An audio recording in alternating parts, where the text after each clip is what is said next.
গুয়াহাটির কিছু বাড়িওয়ালা অত্যন্ত খারাপ প্রকৃতির। ভাড়াটে গেলে এতটুকু সুযোগ সুবিধা দেয় না, অকারণে দুর্ব্যবহার করে। ফলে 1 বছরে দুবার বাড়ি বদল করতে হলো আমার। ট্রান্সফার হয়ে কোচবিহার থেকে গুয়াহাটি আসার পরেই শুরু হয়েছে গৃহ বিভ্রাট। প্রথম বাড়িটা ছাড়তে হয়েছিল বাড়িওয়ালার ছেলের উৎকট আওয়াজে পশ্চিমী গান শোনার তাণ্ডবে। সারা দিন কানের পাশে শব্দ দূষণ চলে।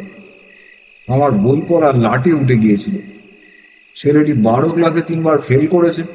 চতুর্থবারও যে একই গতি হবে সে বিষয়ে আর সন্দেহ কি। একদিন তাকে বললাম, ভাই, গান শোনো সেটা ভালো কথা, শব্দটা একটু কম করো, আমার ডিস্টার্ব হয় যে। ছেলেটি পরিষ্কার জানিয়ে দিল, বাড়ি ছেড়ে দিন। আমি থ হয়ে দাঁড়িয়ে রইলাম। পরদিন ওর মা এসে আরো 2 কথা শুনিয়ে দিয়ে বলল, এ মাসেই বাড়ি ছাড়ুন, ভাড়াটের আবার এত বড় বড় কথা কেন? ছেড়ে দিলাম। উঠলাম এই কাহিনী পড়ার বাড়িতে। এখানে শব্দ টব্দ খুব একটা নেই, বেশ নিরিবিলি।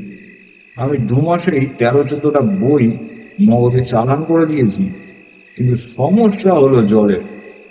রানিং ওয়াটার বলে মাসে 200 টাকা বেশি দিই, কিন্তু সকাল সন্ধ্যে যখনই কল খুলি না কেন টপ টপ করে 8-10 ফোঁটা জলের বেশি পাই না।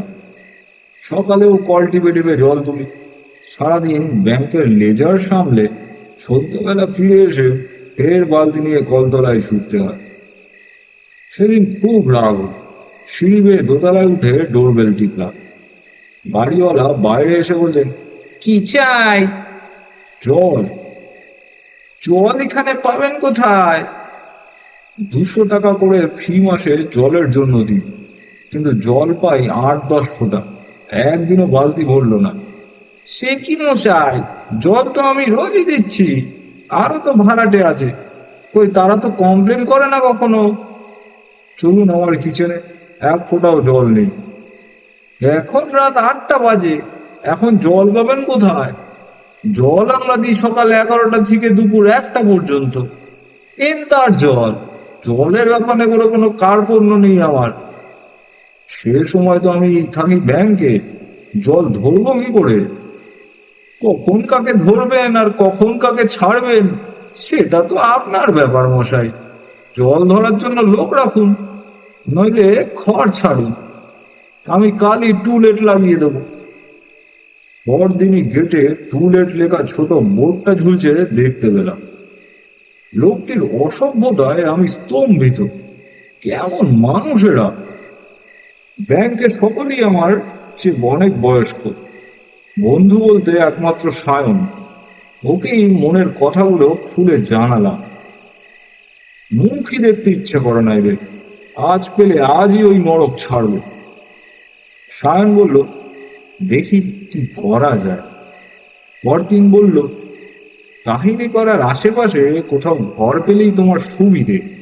ওখান থেকে ব্যাংকটা কাছে, কিন্তু একান্তই যদি না পাও তাহলে আমাদের বাড়িতে একটা রুম আছে, খুবই ছোট রুম, সঙ্গে একটা ছোট কিচেনও আছে, ওটাই উঠতে পারো।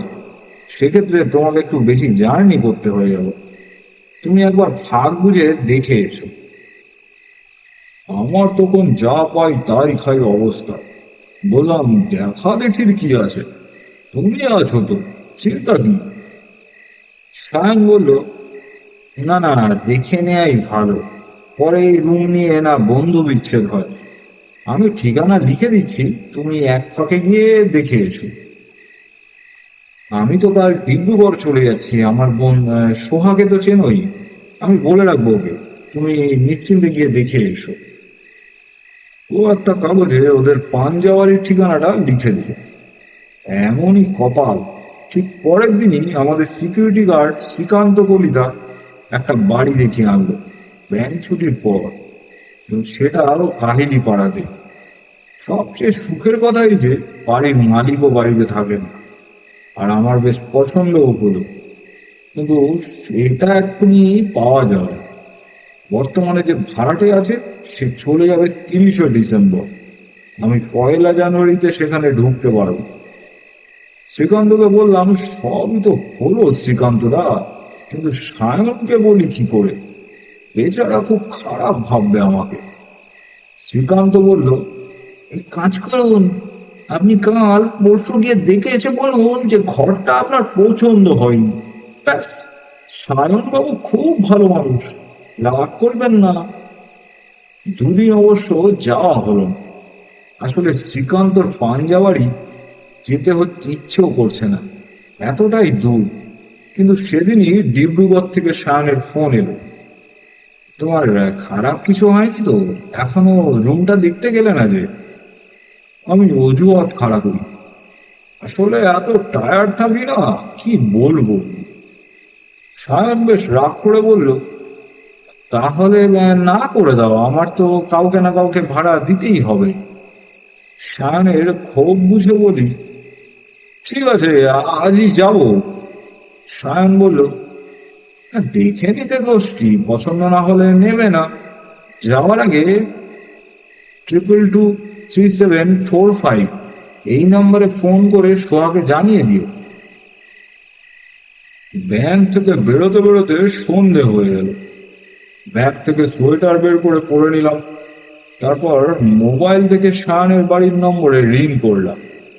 রিসিভার যিনি তুলেছেন তার গলার স্বর বেশ বয়স্ক, একটু ভারীও, কিন্তু ভাঙা ভাঙা। শোভা আছে? শোভা তো নেই, ও একটু মায়ের সঙ্গে প্রাগজ্যোতি কালচারাল কমপ্লেক্সে গিয়েছে রবীন্দ্রসঙ্গীতের অনুষ্ঠানে। আপনি কে বলুন তো? আমি বিতত মজুমদার, সায়নের কলিগ, বন্ধু। বিতত? হ্যাঁ হ্যাঁ, তোমার কথা তো সায়নের কাছে খুব শুনি। আমার তো একটা রুম দেখতে আসার কথা ছিল। আপনি? আমি সায়নের বাবা। ও, নমস্কার কাকা বাবু, আসলে আমি আজই যেতে চেয়েছিলাম।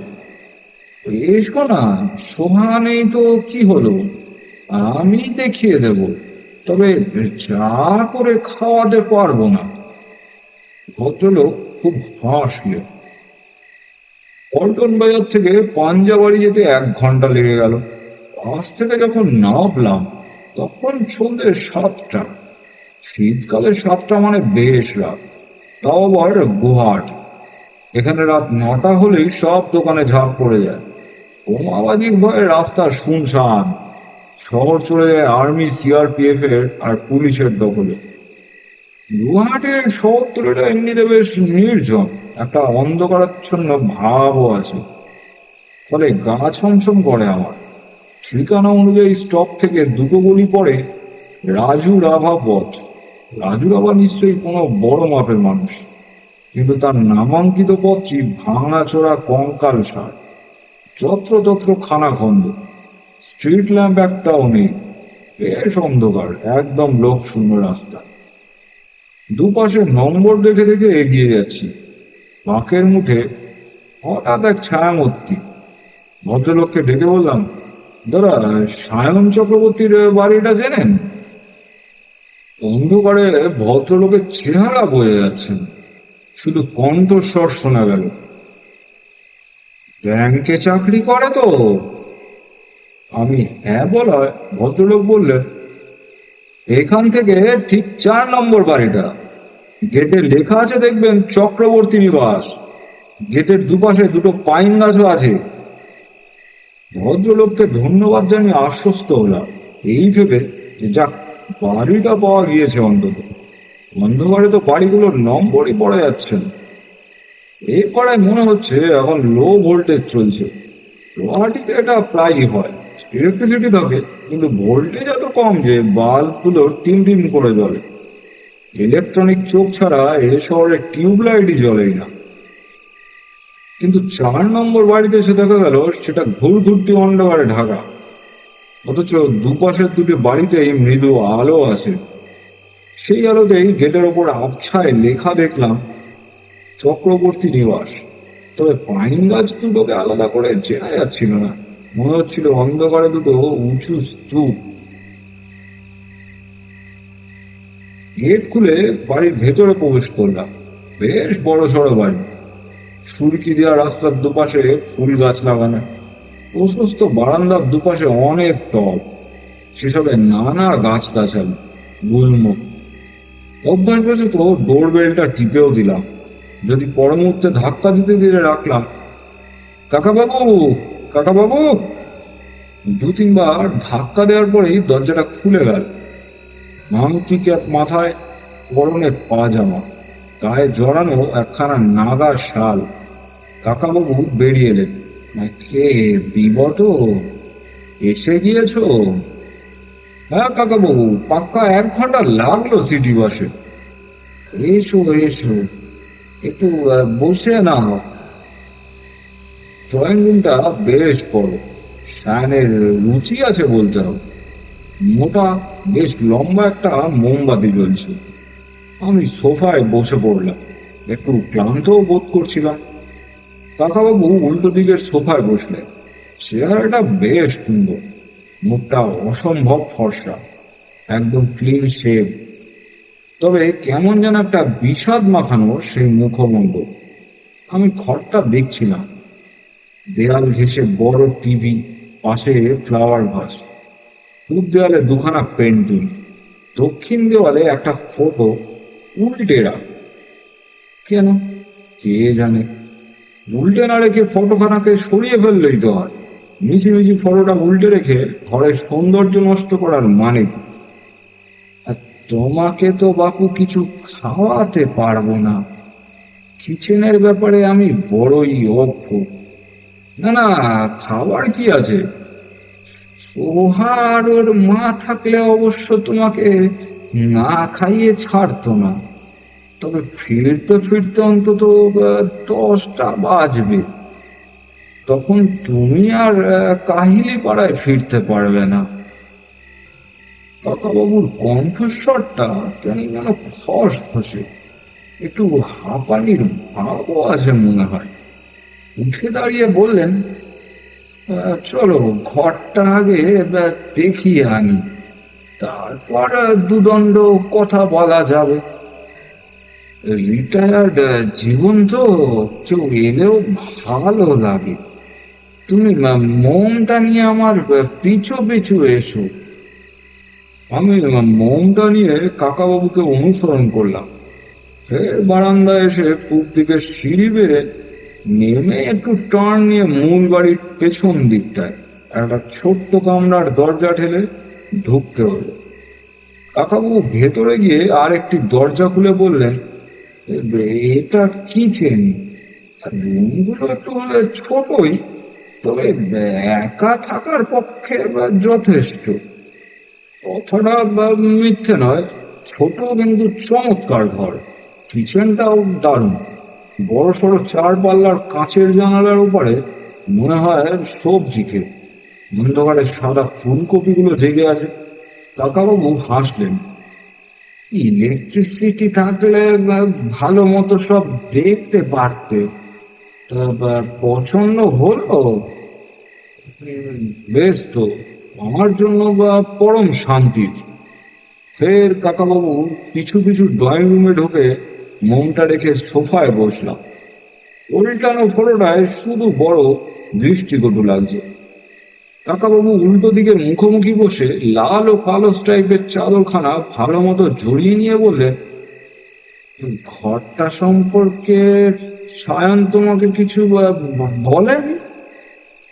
বলেছে কি? অ্যাটাচড বাথ নেই, বাথরুম পেছন দিকে, তবে ওটা কোনো সমস্যা হবে না। না না, তা নয়, কোনো উপদ্রবের কথা বলেনি? আমি একটু মনে করার চেষ্টা করলাম। না, সায়নের সঙ্গে বস্তুত ঘরটা নিয়ে তো কোনো কথাই হয়নি, ও শুধু দেখে যেতে বলেছিল। আমি একটু চিন্তিত হলাম। চমৎকার ঘর, এতে আবার উপদ্রব কি? কাকাবাবু ফের প্রশ্ন করল, কিছুই বলেনি? না তো, এটা সায়ন খারাপ করেছে।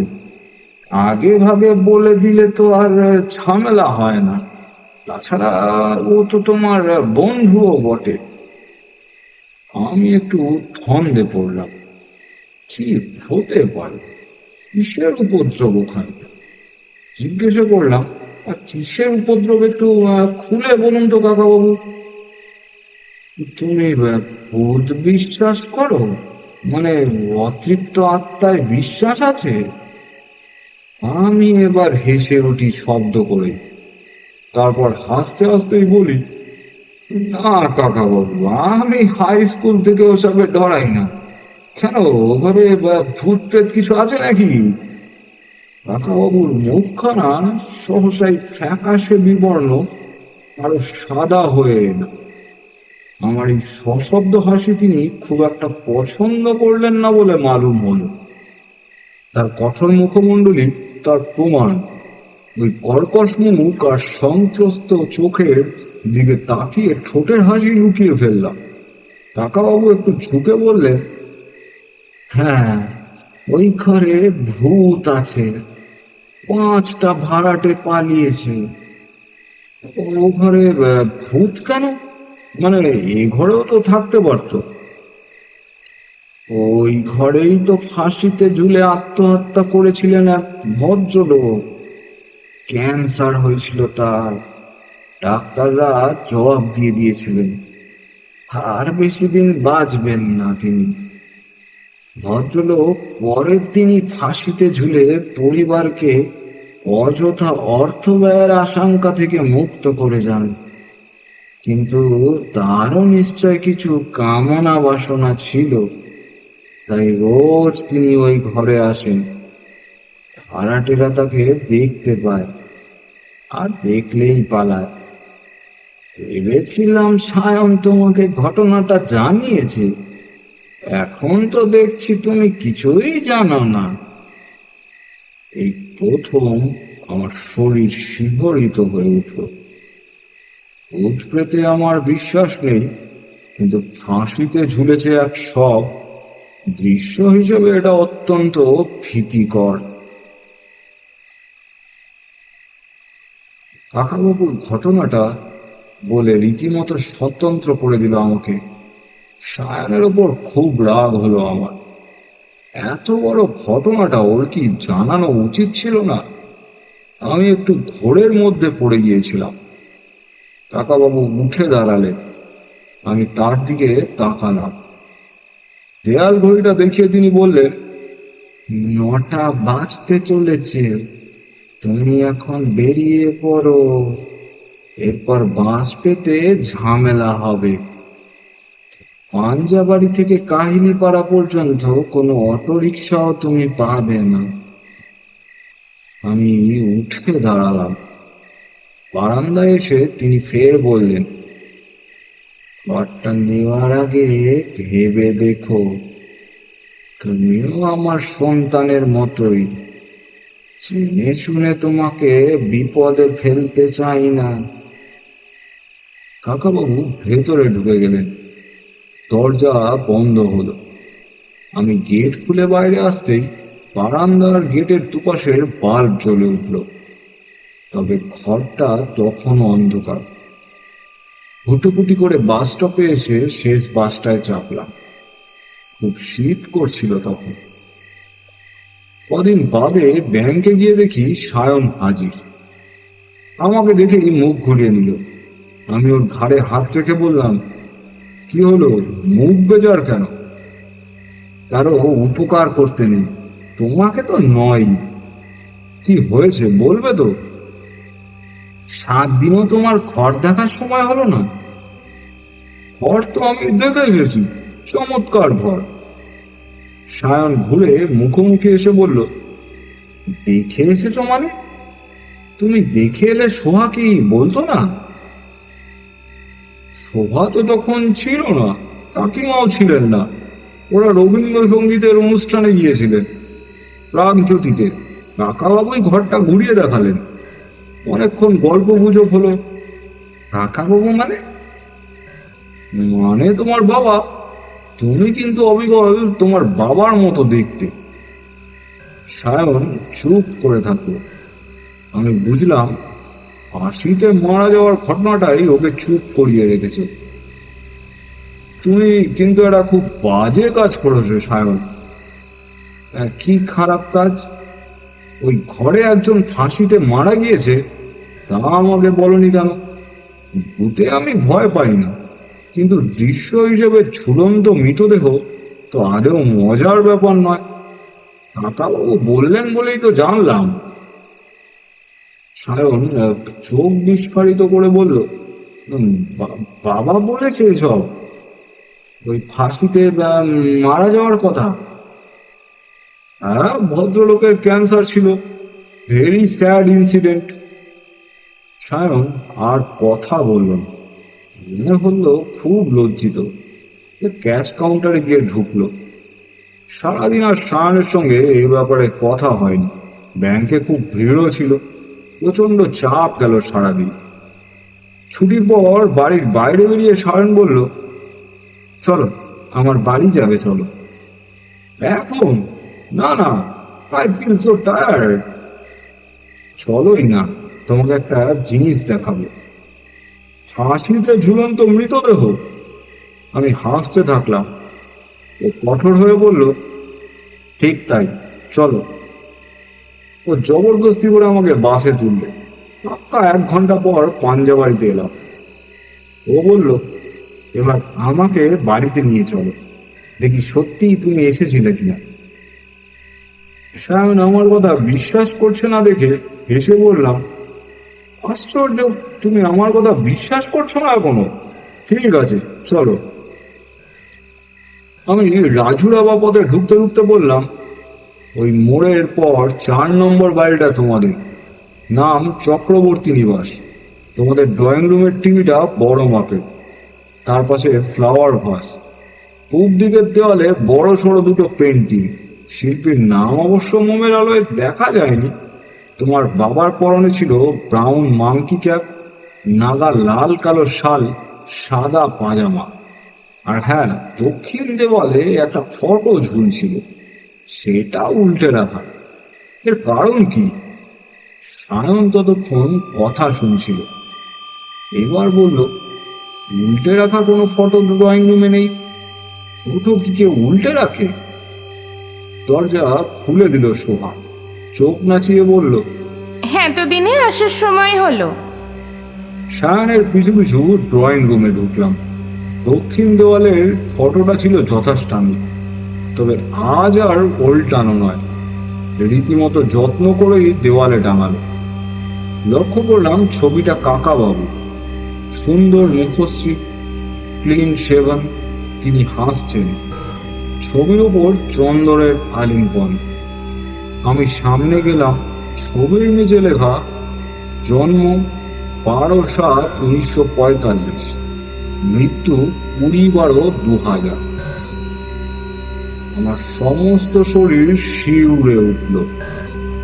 আমার চোখ যেন ঠেলে বেরিয়ে আসবে। আমি চোখ সরিয়ে নিয়ে থক করে সোফায় বসে পড়লাম। সায়ন আমার পাশে এসে বলল, ওই ঘরটায় আসলে বাবাই ফাঁসিতে ঝুলে আত্মহত্যা করেছিলেন। তুমি সাহসী, তাই বলার প্রয়োজনই মনে করি, কিন্তু বাবা এসেই সব তোমাকে খুলে বলে গিয়েছে। আমি সায়নের পরের কথাগুলো আর শুনতে পাইনি। শুধু একটা তীর তীরের চোরা হিংসে স্রোত আমার স্ত্রীর দ্বারা বেয়ে নেমে গেল এক অজানা ভৌতিক অতলের দিকে।